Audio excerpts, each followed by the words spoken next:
بسم اللہ الرحمن الرحیم۔ السلام علیکم ناظرین۔ سقراط روزانہ چہل قدمی کے لیے جایا کرتا تھا۔ اس راستے پر ایک کمہار کا گھر تھا جو مٹی کے برتن بنایا کرتا تھا۔ وہ کمہار کے پاس جا کر بیٹھ جاتا اور اسے غور سے تکتا رہتا۔ اسے برتن بننے کا عمل دیکھنا بہت اچھا لگتا تھا۔ ایک دن کمہار نے اس کی محبوبیت دیکھ کر اپنے پاس بلایا اور پوچھا، بیٹا تم یہاں سے روز گزرتے ہو اور میرے پاس بیٹھ کر دیکھتے رہتے ہو، تم کیا دیکھتے ہو؟ سقراط، میں آپ کو برتن بناتے دیکھتا ہوں اور یہ عمل دیکھنا مجھے بہت اچھا لگتا ہے، اس لیے میرے ذہن میں چند سوال پیدا ہوئے ہیں، میں آپ سے پوچھنا چاہتا ہوں۔ کمہار، یہ تو بہت اچھی بات ہے، تم پوچھو جو پوچھنا چاہتے ہو۔ سقراط، آپ جو برتن بناتے ہیں اس کا خاکہ کہاں بنتا ہے؟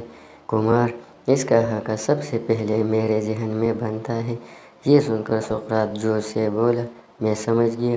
کمہار نے حیرت سے پوچھا، کیا سمجھے؟ سقراط، یہی کہ ہر چیز تخلیق سے پہلے خیال میں بنتی ہے۔ اس کا مطلب یہ ہے کہ خالق کے خیال میں ہم پہلے بن چکے تھے، تخلیق بعد میں ہوئی۔ اب میرا اگلا سوال یہ ہے کہ جب آپ برتن بنا رہے ہو تو ایسا کیسا کرتے ہیں کہ یہ اتنا خوبصورت بنتا ہے؟ کمہار، میں اسے محبت سے بناتا ہوں۔ میں جو بھی چیز بناتا ہوں اسے خلوص سے بناتا ہوں اور اسے بناتے ہوئے اپنی صلاحیتوں کا بھرپور استعمال کرتا ہوں تاکہ کوئی کمی کوتاہی نہ رہ جائے۔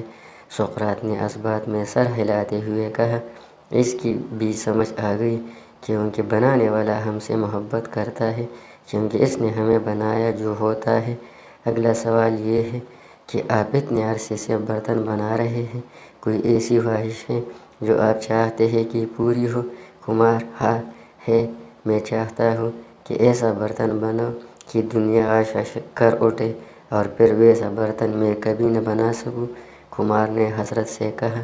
یہ سنتے ہی سقراط اچھل پڑا، واہ، خالق ہر بار ایسی تخلیق کرتا ہے کہ دنیا بے اختیار عاش کر اٹھے، کیونکہ خالق کو پتہ ہے کہ میں جو یہ انسان اس دنیا میں بھیج رہا ہوں اس جیسا کوئی اور دوبارہ نہیں آئے گا۔ آپ یونیک ہے، اپنے رب کی بہترین تخلیق۔ آپ کے خالق نے آپ کو بہترین بلکہ احسن تقویم سے خلق کیا ہے۔ اپنے آپ کو فضول دھندوں میں برباد نہ کریں، لوٹ آئے اپنے رب کی طرف۔